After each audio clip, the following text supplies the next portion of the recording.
Hi, I'm Adam Drake from Mugen Seiki Racing, and today I'm going to show you a little bit more in depth the clutch system that I use on my MBX7R Eco. It's a traction drive system that at one time was offered by Techno. I don't believe this is available anymore, but you can find them out there. And I run it pretty much all the time if I'm running outdoors. If I'm running on an indoor track where it's smooth, high bite, I just run a traditional pinion and spur.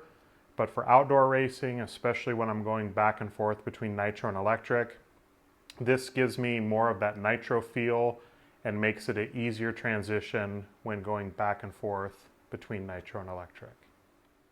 So first I want to show you how the traction drive system works. So I'm asked all the time, how do you run a clutch system and still have brakes? And the reason for this is this system, it is a 3-shoe clutch, but it has springs that are constantly pushing the shoes open. So it's always engaged. It's not like a traditional nitro clutch where at idle the shoes are not engaged. So there's always some resistance. It works more like a slipper clutch than an actual nitro clutch, but it does have a very similar feel to a nitro engine. It just, I think having the additional weight and also having that little bit of slip, it gives it more of a nitro feel, and for me makes the transition between nitro and electric much easier. So here we have a closer look at the clutch setup I have here in my e-buggy. And to make this fit, you have to do a little bit of modifying to a few parts. The first is the center diff has to be flipped over, and in doing so, the center cover has to be cut. That way the spur gear can poke through. The next step is you have to cut a hole in the chassis for the spur gear, because again, when you flip the diff, and then it's pretty difficult to find a clutch bell that allows all of this to line up.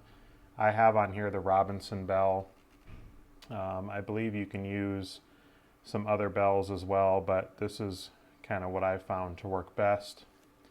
To help with this, you can actually order from Avid a 8x16x4 bearing, so it's a little bit thinner, and then you can put 1 millimeter of shims on this side to push the center diff forward. If you're going to do that though, I recommend on the rear drive shaft you shim it forward 1 millimeter as well. I don't have those bearings in here now because everything is lined up pretty good.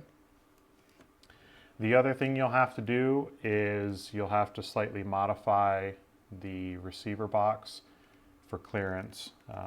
As you can see, it's a super tight fit, but I haven't really had any problems. I've been running it this way for a couple years now, and I just kind of kept removing material until I got to where the clutch bell cleared, and that's pretty much it. Other than that, it's pretty self-explanatory, but you can make it fit in the Mugen vehicles. Again, I don't think this is in production anymore, but I've found a couple on eBay, so I've been able to continue running it.